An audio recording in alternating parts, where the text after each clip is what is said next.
I think the headwinds for most, again, I say chief appraiser, appraisal manager interchangeably. I think the headwinds are limited resources, budget, limited visibility. We talked about that as far as are they viewed as a cost center. Their regulatory pressure, and that's another aspect of having a platform. If a reviewer comes in or a regulatory person comes in and starts asking questions, where's this report, that report, is easily accessible, and the lack of peer connection. So those are probably the four broad things that I think are a challenge.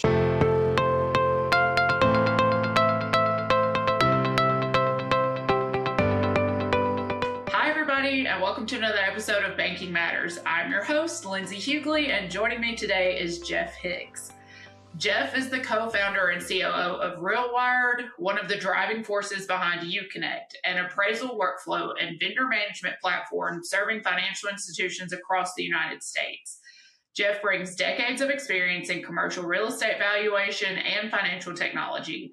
Over the course of his career, he has built and scaled industry-defining platforms, including DataComp, which is now one of the top commercial comparable databases in the country. His work has consistently focused on improving transparency, efficiency, and control within the appraisal and valuation process. At RealWired, Jeff leads operational strategy, product evolution, enterprise client success, and brand direction. His philosophy is disciplined and direct. Listen deeply, reduce friction, and deliver measurable value to his clients. In an industry where complexity is the norm, Jeff's approach centers on clarity, execution, and tangible outcomes, helping banks manage risk effectively and make more loans with confidence. Welcome, Jeff. Thank you, Linsey. I think we're done. That's a lot of words. Thank you. Yes. So while I am super pumped about our conversation today and the subject that we're going to get into here at Banking Matters, we always like to hear how our guests got started working with financial institutions. Yeah, I think my journey started off as a commercial appraiser. Back in the day, did kind of a normal route, becoming a commercial appraiser in the Tampa Bay market, and started our own firm, my wife and I. And after maybe 20 years ago, we bought a small software company and accidentally became entrepreneurs, creating software, supporting it, coding it, selling it, marketing it. So that was the original genesis back in the day with DataComp. And more recently, Uconnect is our enterprise appraisal platform that you mentioned. And that was designed specifically with a bank customer of ours. That's how we got into the banking section of valuation, where they wanted, they weren't happy with the legacy platform and they wanted to redesign a platform that had workflow that aligned with how a chief appraiser at their bank runs their appraisal department. So that was our introduction to the valuation space, specifically with chief appraisers in banks. That is awesome. And I always love hearing how people get their start, simply because usually you start over here and where you end up, it's just really cool to see how life and experiences and changes can take you places that you probably never expected to be. Definitely. And I think the transition between a professional services as an appraiser and into an entrepreneur transition, that is a big jump. It's interesting. It's a very big jump, but it's been fun. It's been a fun ride. Yeah, absolutely. So I would love to jump into really starting with the fact that I know you've seen kind of both sides of things now that you've gotten more into working from the bank perspective. So what insight do you have as far as that workflow pattern goes? Have you been able to bring any experience and knowledge from existing as a chief appraiser and doing that into the side now that you've seen it from the bank side and worked with them? Yeah, definitely. I think when you see workflow, without a platform, the workflow, it defaults to basically Office 365. You email, you have Excel spreadsheets, and you try to manage it.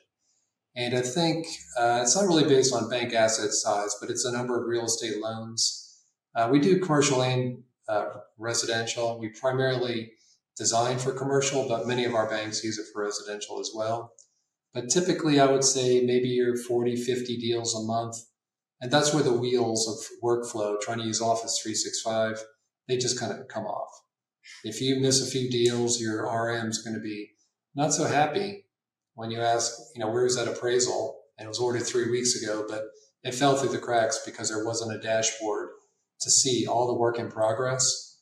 So as we worked with more and more chief appraisers, you start to realize the pressure they get from the RMs, the lenders. Where's the appraisal? Why is it taking so long? The documents back and forth, the review externally, the selecting the vendors, selecting the fee appraisers that actually bid on the assignments, the back and forth with the lenders. Here's the appraisal fee. Let's engage the appraiser. Let's submit the documents. So all that workflow, you understand that there's a lot to the workflow, including surveys, environmental, and whatever else might be part of the transaction. And it's interesting to see appraisal departments from a smaller, let's say, community bank, as they, again, depending on how much workflow they have, they need some type of platform so they can visually see this is all the appraisals and process in one single view. Yes, and I can say strictly because I work mainly from the compliance perspective of things, the procedures are what we look at. We know how things need to happen and when they need to happen. But when a bank has that process down packed in a solid, solidified way to track and keep up with it, it makes my life so much easier, and definitely paints a clearer path from start to finish so that there are no questions about when things happen, and you're more guaranteed to make sure that nothing has fallen through the cracks because there are so many moving pieces. Yes, and on the other side of that, you mentioned business outcomes and removing friction. That really is kind of one of my hot buttons because that's, software can be software when it's designed well, when the workflow aligns with how people actually work. So instead of not making a mistake or reports or loans falling through the cracks, you actually have the opposite end, which is you're efficient, you're meeting your SLAs, you actually know what your service level agreements should be, that you can do reporting up to your boss that, hey, this is how we're running our department. Here's our efficiencies. Here's how many reviews this reviewer did. You can really go the opposite direction and not struggle to manage. And the opposite side is we have a well-run appraisal department, and here's the reporting to prove it. Yeah, and I love nothing more than a good report, especially with the stats to back it up. It really does make things a lot more simpler. And especially, I always talk about teachers, and especially in math, they want you to show your work. When I'm talking to examiners and I'm bringing up anything, any bank that I work with, my thing is always you need to be prepared to show your work. You can't have a statement without the support to back it up. And so kind of pivoting off that a little bit, as far as, and which I know this is not specifically where you've had to delve into, but in regards to reconsideration of value, have you had any insight or a different type of point of view, especially from a chief appraiser point of view, as to utilizing or considering with reconsideration of value? Sure. So the word ROV just means reconsider. It doesn't mean the appraiser or the bank needs to change what they've done. And I think it's a struggle to push-pull. Is the ROV coming from the lender? Maybe a property was appraised a year ago and it came in much lower than 12 months prior. Oftentimes it comes from the borrower. And I think the balance is on the chief appraiser side, if you get an ROV, you should have a process to follow that you're doing it properly and that you're not just changing the report or ignoring it. You just really have to have a process to say, okay, did this appraisal go through the correct process of being reviewed? Oftentimes you review the review to make sure, okay, we're sending it to certain appraisers. If you're a smaller bank, you might be sending a lot of work to a very small group of appraisers, and maybe you have one reviewer. And sometimes it might be, you might want a fresh view of somebody that's outside of a smaller circle But again, it gets back to a process that you're following. The caveat would be that if a borrower is asking for an ROV just because they just want a higher value, and that's unfortunate that the chief appraiser has to react, can't just look at the appraisal saying, it looks fine, the review is fine, there's nothing here. They still have to put the work in and go through the process, which is unfortunate, but it's just a process. Absolutely. And I know that's been something that banks have kind of grasped as to how to make sure that they are complying with the regulations around it. And then the flux of, are we doing ROV? Are we not? Is it implied? Is it suggested? Is it required? And so that's been a large conversation over the last year and a half, especially for the smaller banks, which most of my banks are that I get to deal with on a daily basis. So it's not been a practice that we had. And so really thinking through and deciding, okay, how are we going to handle this? And looking at kind of the, just the steps and procedures that we needed to have in place in case the customer did have a request to look at their valuation again.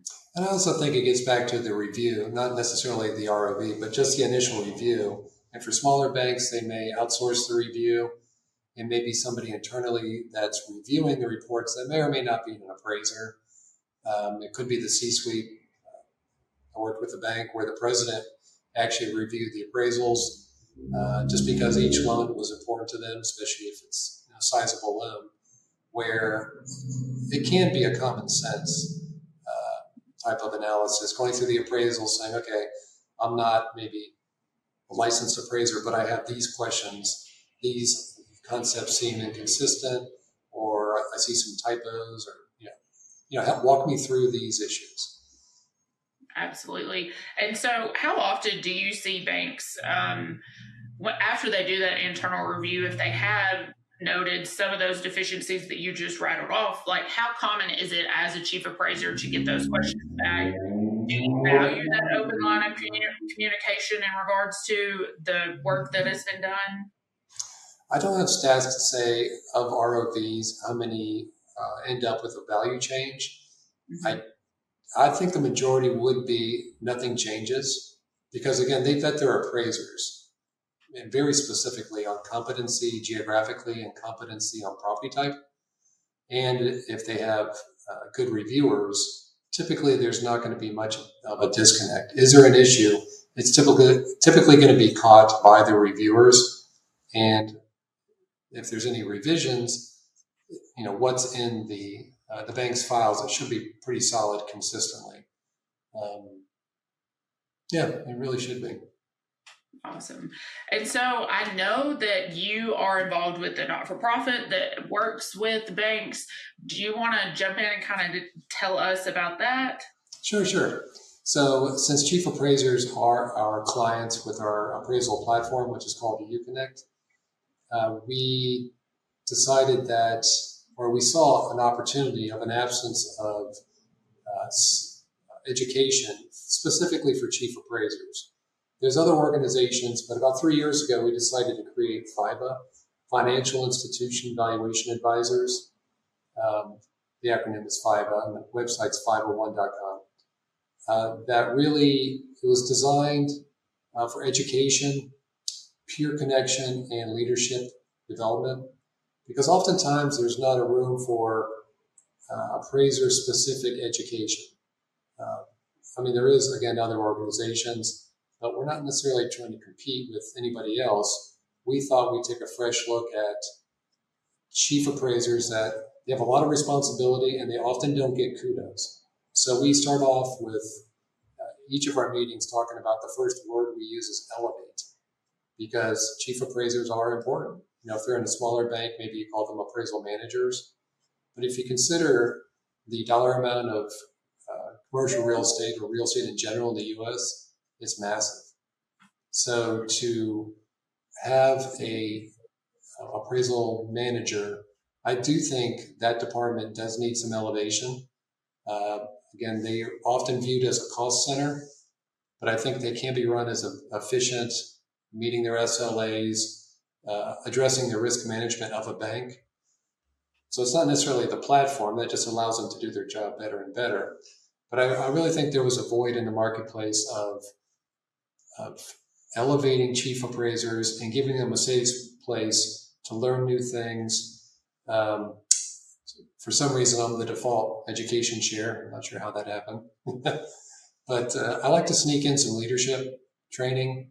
And I say sneak just because appraisal managers often don't feel like they're necessarily in leadership. But if you have a team of 2 people, 10 people, you're a leader. And I think it depends on how you show up. So we've been introducing some leadership courses. We do once a month Zoom call. We do a in-person. This year it's in Tampa, April 30th, May 1st. And again, it's to connect, but it's also to elevate. And it's interesting when you provide those 2 things. I do think because, again, they take a lot of responsibility. They don't get a lot of kudos. It really resonates. And our goal is to have 100 members, and I think we're at 115 or 120 chief appraisers. And generally, it's banks. I would say on average, maybe 800 million to maybe 80 billion is, I know it's a broad bucket, but. So your company, I do agree that even from thinking about appraisals and all of that and the managing of it, I know from when I was in the bank, finding people that fully understood what the bank needed, what we're looking for, those kinds of things, and being able to grasp all of that and especially understand exactly and also within the changing regulatory environment as to what the focus is on. What are we looking at? What is the bank really going to be considering when we are doing our reviews? What are we looking for? The timelines that we've got to meet. I know that has been a large conversation, and I know like banks, they go out of their way to have lunch and learns with like lawyers and title companies. But now that I'm thinking back through, there's not really been that type of connection with appraiser situations, especially chief appraiser. So how long have you been doing your not-for-profit? Yeah, how long? We've had FIVA for 3 years. Awesome. And you've already accomplished your goal of members? Well, again, it's like you want it to grow, right? Oh, absolutely. But we're looking to increase our membership, but also have more impactful education. Mm-hmm. This isn't just for, we're not doing it for funsies. We really think that the valuation industry in general, I write a lot of blogs and do podcasts, but it's really to elevate valuation in general, which includes the subset of chief appraisers. Awesome. And so have you gotten feedback as to, you've talked about the education that you guys have done. Have you gotten feedback as to how beneficial it's been, what has your focus been, I guess, in that? It's funny you say that. So when we started it, we just had a broad mission, and looking up 3 years later, we've actually gotten feedback saying, and there's other members that are founding members, includes my wife, who's the co-founder of RealWired, that I'll hear this in person. I'll get some emails as well, but we get together with members. They say that FIVA is really moving the needle when it comes to appraisal managers and chief appraisers. And I kind of meet it with, seriously, really? Because to me, it seems like we're just putting on, we're doing our best to make it, again, to elevate the space, but they say, no, there really isn't appraiser-specific content that you guys are providing. There's broader risk management, there's broader topics, but you guys are very hyper-specific on anything to make a chief appraiser perform well. You also provide, so for example, we had a meeting typically every January. We have TREP, T-R-E-P-P. They do a fantastic economic forecast and market forecast for the year ahead. And we provide after the session, if you couldn't make the session, here's the slides, here's the information. We also have, if let's say a appraiser manager is new to the job and doesn't have much of a background and needs, how do you write an engagement letter? What's your policy on ROV? We put together some members saying, hey, could you help this other person out? They really are struggling with some of the aspects of their new position as an appraisal manager of a smaller bank. That's awesome. One thing that I know just from my experience, in which I've done pretty much everything within a bank except for make a loan, the mentorship and having a network behind you that you can reach out to, because yes, banks are in competition, but we are all trying to go after and climb over all of these same hurdles. And so especially in spaces that banks quite just frankly consider just a cost center, being able to reach out and network so that you can find out how you accomplish those things. I know that your members find that invaluable for sure. Yeah, I think the headwinds for most, again, I say chief appraiser, appraisal manager interchangeably. I think the headwinds are limited resources, budget, limited visibility. We talked about that as far as are they viewed as a cost center, their regulatory pressure. And that's another aspect of having a platform. If a reviewer comes in or a regulatory person comes in and starts asking questions, where's this report, that report, is easily accessible, and the lack of peer connection. So those are probably the four broad things that I think are a challenge, because what's happened, you call for larger banks, often it's chief appraiser, but some aren't really feeling that they're in the C-suite anymore because they went remote work before there was remote work, and out of sight, out of mind. So we also are trying to elevate the leadership part to where the chief appraiser does need to show up as a value C, it's got a C in it, chief appraiser to contribute to the bank and not just kind of be in the shadows, because that doesn't serve the department, it doesn't serve the visibility, and really doesn't serve the bank. I think as they take a more active role, especially with their RMs, and improve the relationship, that there is less friction between lending and appraising, and it creates some more trust, and quite frankly, it's a quicker transaction where there's a communication back and forth as opposed to maybe some animosity or friction. Absolutely. I'm always one for working relationships, making them, greasing that wheel, making sure that they go, because at the end of the day, accuracy and efficiency is what gets things done for sure. And so, Jeff, as we wrap up here at Banking Matters, we always like our guests to leave our listeners one piece of advice.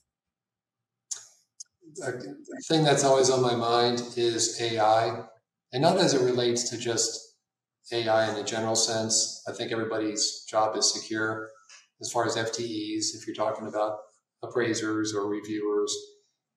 I take the angle, the mindset of AI as it relates to, we're given a tool that can be used in a lot of different ways. And in the valuation space, which I think is typical for a lot of other industries as well, you have different percentages. Some people that just hopes it goes away. Another segment would be, maybe I'll dabble with it a little bit, but I don't see it really going anywhere. Then you have another section of people that are interested, they're reading about it, they like it. And then there's a smaller group which is really leaning in and really curious as to say, how does AI make myself more efficient, more productive for my bank? And how do I show up to work using these tools to make myself better? Because I think AI shines a flashlight on employees that it's really about productivity. It's not tech per se. So, in fact, at our company, if somebody is not at least AI proficient and uses it 3-4 hours a day, they're probably not going to be a good hire for us. Just because it shows their curiosity of productivity, it just happens to be AI. So my little takeaway is, lean into the curiosity, learn to be more efficient. Don't get so wrapped up about the tool itself. Is it this tool or that tool? No, it's more about productivity and how you can be more efficient. Awesome. Well, thank you, Jeff. And for the rest of our listeners, that's Banking Matters.